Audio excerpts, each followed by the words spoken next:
Et un grand angle aujourd'hui qui va nous permettre de nous évader, puisqu'on va parler tourisme aujourd'hui, un secteur durablement marqué par la pandémie de Covid-19 et qui cherche aujourd'hui à se réinventer. On en parle avec vous, Gavin Clemente Ruiz. Vous êtes secrétaire général du fameux Guide du Routard qui fêtera ses 50 ans en 2023. Et avec vous, Nicolas Georges du service culture de TV5 Monde, et vous-même êtes un grand voyageur. Hein. Essayons. Oui. Alors d'abord, Gavin Clemente Ruiz, comment se porte le tourisme après ces années de crise sanitaire ? Bien, c'est le renouveau. On a tous envie de bouger. On a tous eu l'occasion d'être bloqués chez nous. Donc, on a tous envie de sortir. C'est le moment ou jamais. Alors, on voit qu'il y a quelques petits soucis en ce moment qui peuvent pointer le bout du nez. Mais il y a plein d'autres endroits sur Terre où on peut aller sans souci. En France, bien sûr, en Europe et un peu plus loin, là où c'est sûr. Alors, ce phénomène-là, d'ailleurs, celui du fait d'avoir été bloqué par les confinements et par cette crise sanitaire, ben, ça a un nom dans la presse anglo-saxonne. Je ne sais pas si vous l'avez vu. Ça s'appelle le revenge travel, un peu comme le revenge porn. Le voyage de la revanche. C'est plus sobre. Oui, c'est pour ça, évidemment. Est-ce que c'est encore cette tendance-là qui est à l'œuvre aujourd'hui ? C'est ça, complètement. Alors, c'est vrai qu'on a pu faire un peu des économies ces dernières années. Donc, on a tous les voyages qu'on n'a pas pu faire pendant 1, 2, 3 ans. Eh bien, on a l'argent pour partir. Donc, souvent, il y a des destinations lointaines qui sont mises en avant. Donc, bien sûr, on reste la France, bien sûr, l'Europe, le pourtour méditerranéen. Mais là, on a pu voir, nous, sur le site routard.com, c'est là où on voit les souhaits vraiment tout de suite. C'est un baromètre, ça. C'est un baromètre, vraiment. On voit tout de suite les souhaits de nos lecteurs, de nos routards. On a envie d'aller au Mexique. On a envie d'aller en Thaïlande. On a l'Asie, quand même, c'est vrai que c'était un peu bloqué. Alors, la Chine, ça reste encore à l'écart, bien entendu. Mais là, c'est vrai que la Thaïlande, le Vietnam, c'est des destinations qui sont assez fortes en ce moment. Et la Colombie aussi, qu'on a pu revoir en haut des chiffres. Donc, vraiment, c'est des souhaits. Et on a envie de partir, on a envie d'en profiter, de souffler un petit peu. C'est pour ça qu'on est avec vous aujourd'hui. Nicolas. Moi, j'avais juste une petite question en préambule. Je voulais juste savoir, justement, les destinations que vous venez de citer, est-ce qu'on sent qu'il y a un impact dans le prix de ces destinations, justement, parce que vu qu'elles ont été fermées pendant un bout de temps, on peut s'imaginer qu'aujourd'hui, elles sont peut-être un peu plus chères pour les voyageurs, non ? Oui, on voit tout. Ça, c'est global. Le prix des billets d'avion est un peu plus cher. Donc, c'est pour ça, peut-être qu'on va partir moins souvent, peut-être plus longtemps. On va moins voyager de façon le fast travel, j'ai envie de dire, le voyage low cost. C'est vrai qu'on trouve plus ces fameux billets à 10, 20 euros qu'on va peut-être apprécier plus longtemps son voyage. Exactement, ouais. On va vraiment apprécier plus longtemps son voyage, rester sur place, en profiter peut-être au lieu de partir 2-3 jours à New York, non, on va rester une semaine, on va rester 10 jours pour en profiter. C'est mieux pour la planète. Oui, complètement. Vous parliez et on va y revenir justement de cette question, sur cette question environnementale tout à l'heure dans le voyage, mais vous parliez tout à l'heure dans votre première réponse de quelques soucis qui pointent le bout de leur nez justement aujourd'hui dans le secteur du tourisme. Quels sont-ils ces soucis ? Là, on voit les titres de l'actu. La Chine, on va voir ce qui va se passer. Bon, bien sûr, depuis 3 ans, on ne vend plus de... Il n'y a plus de quarantaine qui est imposée justement pour ceux qui arrivent en Chine. Que va-t-il se passer à la douane à Paris, à Roissy, et on verra. Je ne suis pas devin. On verra. Pour l'instant, sachant, on peut rester en France déjà. Ça, c'est une sûreté. Si vous avez envie, si vous êtes ici, on peut aller en Europe. Il n'y a pas de souci. C'est quand même des destinations très fortes. Là, encore une fois, mon baromètre, routard.com, c'est de voir que l'Italie, l'Espagne, la Grèce, ça reste des destinations. La Croatie aussi marche très très bien. Le Portugal, c'est une de mes destinations préférées. Le Portugal, c'est vraiment très fort. On peut y aller sans souci. Nous, on développe énormément tout ce qui est le bas carbone.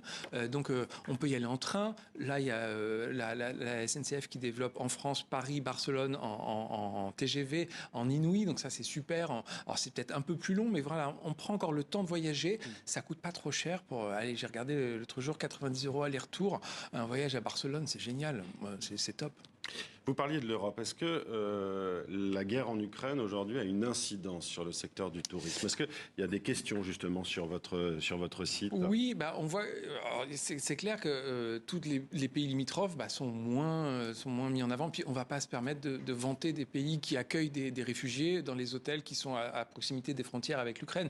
Donc bien sûr que ça, on ne va pas du tout en parler par respect déjà, et puis parce qu'on ne va pas occuper des places qui peuvent être très très très utiles pour ces populations. Donc non, on reste dans des zones qui sont sûres, des zones qui sont accessibles facilement, où il n'y a pas des restrictions, etc. Donc vraiment, nous, le tourisme, c'est le moment souvent pour nos concitoyens de partir à quelques jours en vacances, de souffler, de se reposer. Donc oui, on ne va pas aller sur des terrains dangereux. Et la Russie, le Transsibérien, Saint-Pétersbourg, tout ça, c'est fini depuis quelques temps. On ne parle hein. plus du tout de routard sur ces destinations. On a arrêté de les vendre de toute façon. Donc bien sûr, Ah, vous avez arrêté de les vendre? Oui, on a arrêté. Pour quelle raison? Tout simplement parce qu'on ne va pas aller se promener dans ces pays à risque. Hein. Nous, on a envie que les routards ils rentrent chez eux et qu'ils reviennent dans leur maison quand ils partent en vacances. Donc l'idée, c'est quand même que ce soit sûr.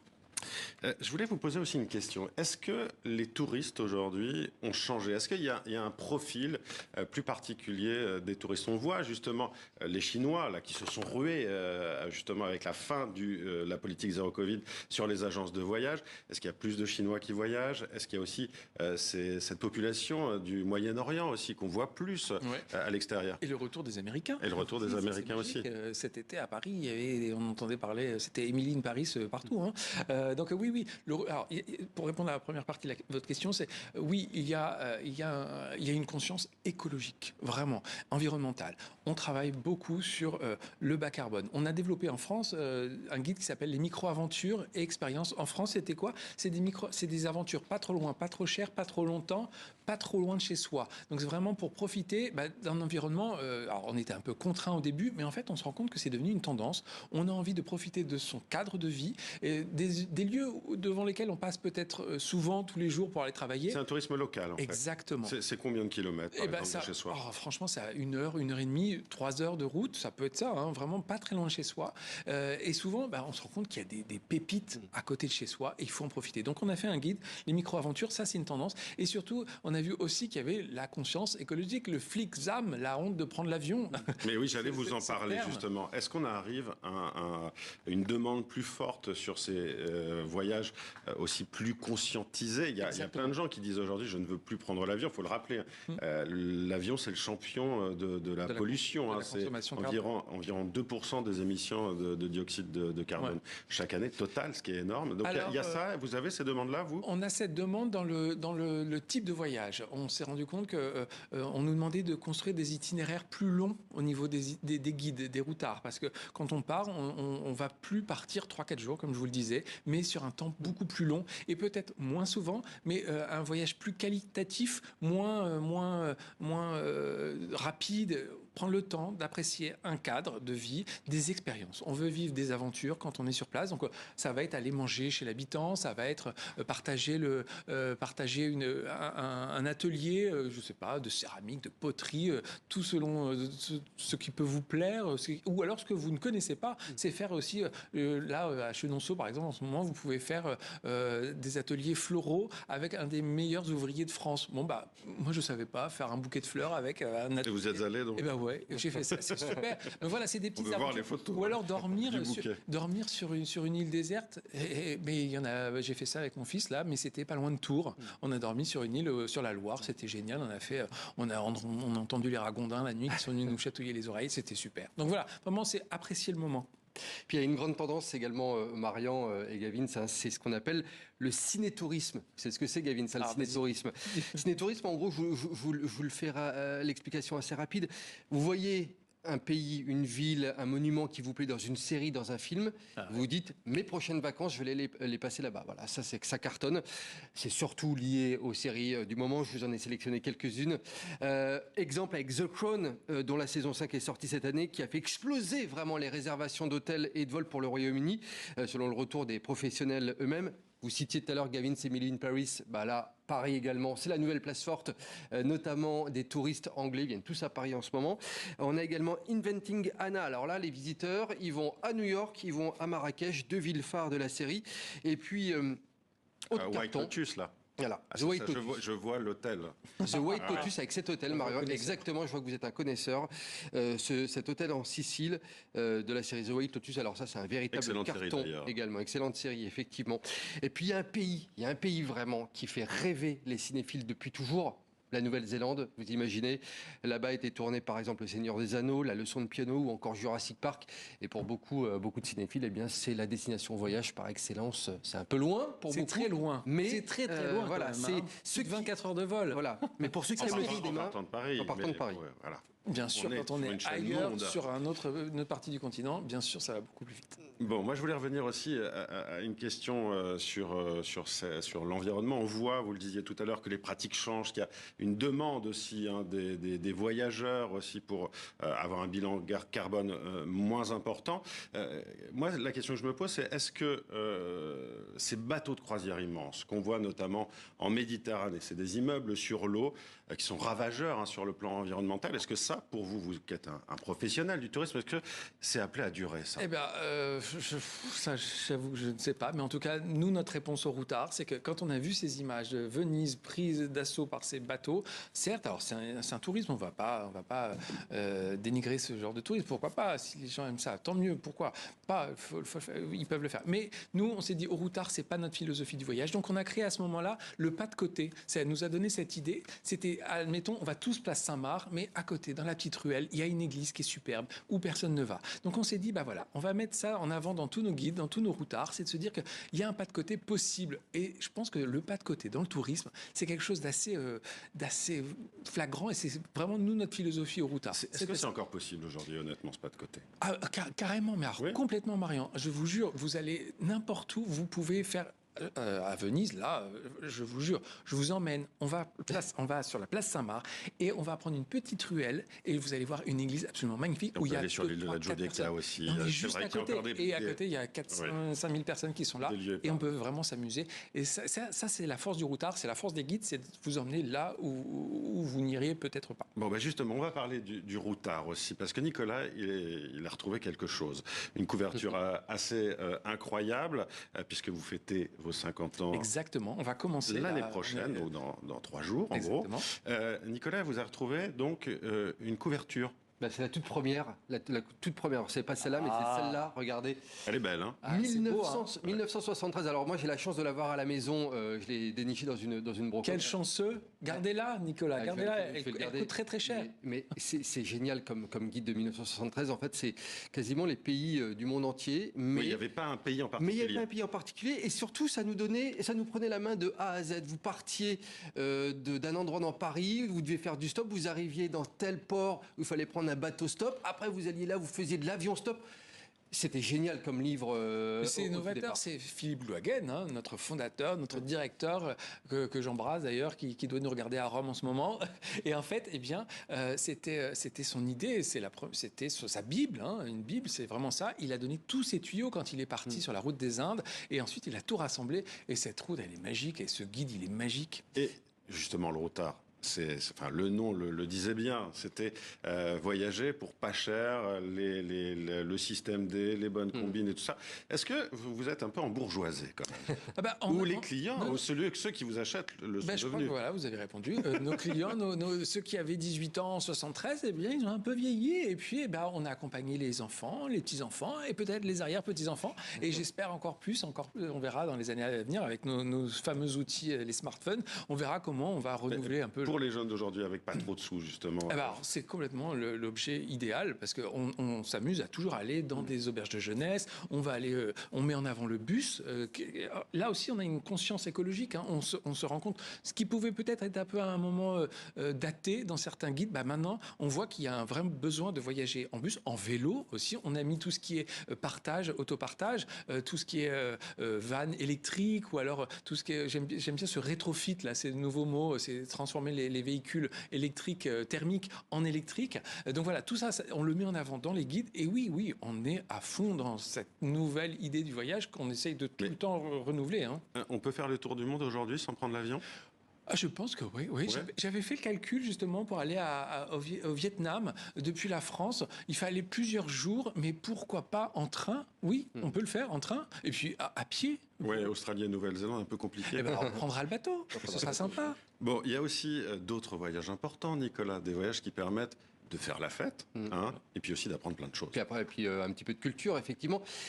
Je vous parlais du cinéma tout à l'heure, c'était l'une des tendances. L'autre tendance, c'est les courts séjours, vous en parliez.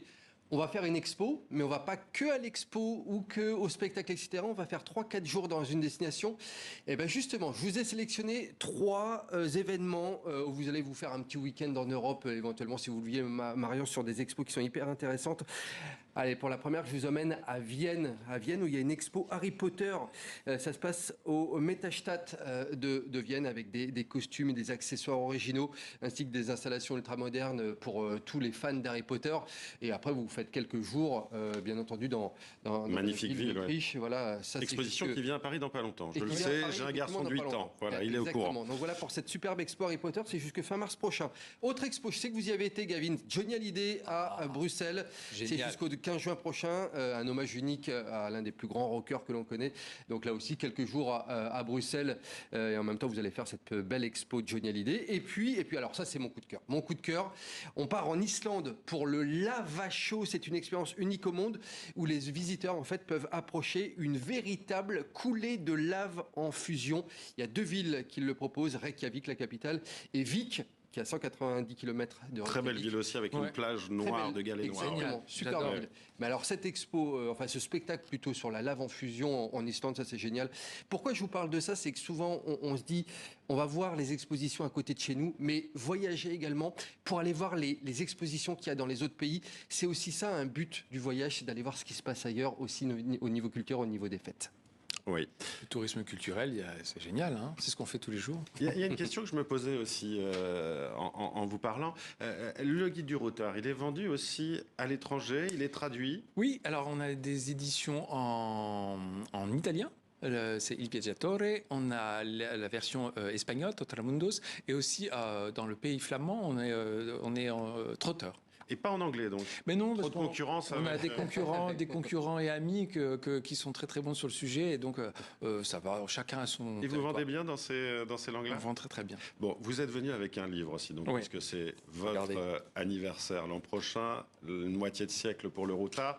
Les 50 voyages à faire dans sa vie. Alors Ouais. dites-nous, justement, Alors déjà 2,4 kg, Quelques-uns. hein, 2,4 kg le Oui. bébé, on n'a pas fait mieux pour faire du sport. Hein, c'est on a rien- publié chez Hachette. Hein. C'est Hachette, bien sûr, notre éditeur depuis 1976. Eh bien, en fait, ces 50 voyages, on a fait le tour de la rédaction, on a demandé à chacun de donner son best-of. On s'est retrouvés, on s'est un peu battu parfois. Est-ce que l'Islande, par exemple, est-ce que oui, voilà. Bref, non, ça a été assez simple à faire, il faut être honnête. On a une très belle couverture. On a Clément Barbet, qui est l'illustrateur, qui a fait une très belle illustration. Bon, pour alors, tout faut aller où? l'intérieur. Alors, Gavin, 50 Dites-nous, voyages, parce que Marion. ça avance, c'est pour ça que je Gavin, vous si presse. vous avez pris quoi comme voyage? Moi, j'ai donné l'Islande parce que j'adore l'Islande. En effet, c'est une des destinations préférées. La Thaïlande, bien entendu. La Thaïlande, ça reste un de mes bébés aussi, que j'aime particulièrement. Le Portugal, que j'aime aussi beaucoup, beaucoup, beaucoup. Et puis après, on a d'autres destinations.